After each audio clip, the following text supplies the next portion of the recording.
नमस्कार, the angle में आपका स्वागत है। मैं हूं आपके साथ दीपाली माथुर। कोरोना काल में राजस्थान की 3 विधानसभा सीटों सहाड़ा, सुजानगढ़ और राजसमंद में हुए उपचुनाव के बाद राज्य में सत्तारूढ़ कांग्रेस और बीजेपी के कई नेताओं की साख दांव पर है।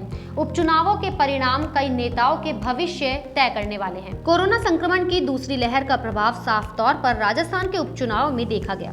यहाँ पिछले विधानसभा चुनाव की तुलना में 13% वोटिंग कम हुई।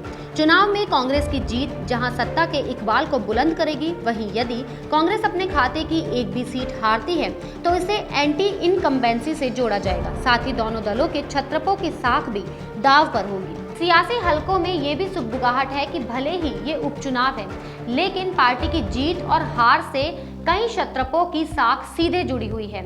इसलिए 2 मई के बाद परिणाम आने के बाद हार के कारणों और भीतरघातियों पर एक्शन का काम भी होगा। सहाड़ा में कांग्रेस की जीत का पहाड़ा। ये देखना दिलचस्प होगा कि उपचुनाव का परिणाम 2-1 रहता है अथवा ये 3-0 से कांग्रेस के पक्ष में आएगा। ये लगभग तय है कि उपचुनाव में सत्तारूढ़ कांग्रेस का पलड़ा भारी है।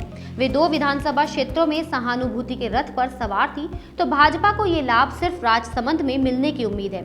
फिलहाल तो सबसे कम मतदान के बावजूद सहाड़ा में कांग्रेस की जीत लगभग तय मानी जा रही है। उपचुनाव में यही सीट लादूलाल ऑडियो प्रकरण के कारण हॉट सीट बनी, लेकिन इससे भाजपा को ज्यादा फायदा नहीं हुआ। लादूलाल के नामांकन वापस लेने के बावजूद उसके कुछ जाट वोट आरएलपी उम्मीदवार के खाते में जा सकते हैं। कांग्रेस प्रत्याशी गायत्री देवी को स्वाभाविक रूप से सहानुभूति लहर का फायदा मिलेगा। राजसमंद में कटारिया प्रकरण में धार हुई मंद। यदि भाजपा के गढ़ वाली राजसमंद सीट भाजपा के हाथ से निकल गई तो पार्टी में अंदरूनी सियासत तेज हो जाएगी।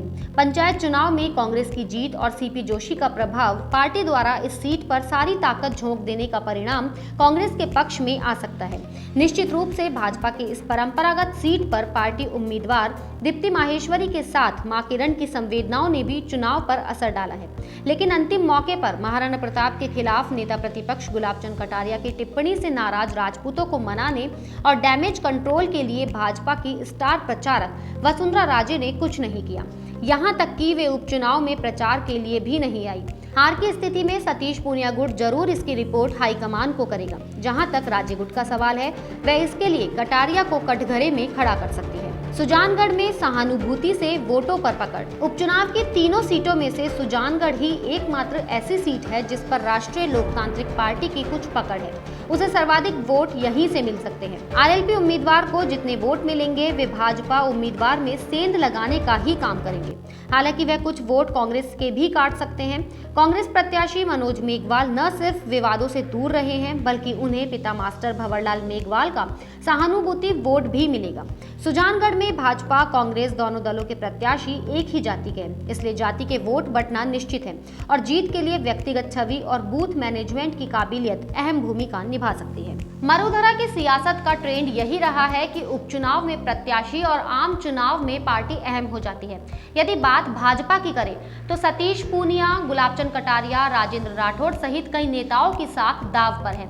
वहीं कांग्रेस यदि तीनों सीटें जीतती है तो सरकार की साख के साथ साथ प्रदेशाध्यक्ष गोविंद सिंह डोटासरा, स्वास्थ्य मंत्री रघु शर्मा, उदयलाल आंजना, प्रमोद जैन भाया सहित कई नेताओं का राजनीतिक कद बढ़ेगा।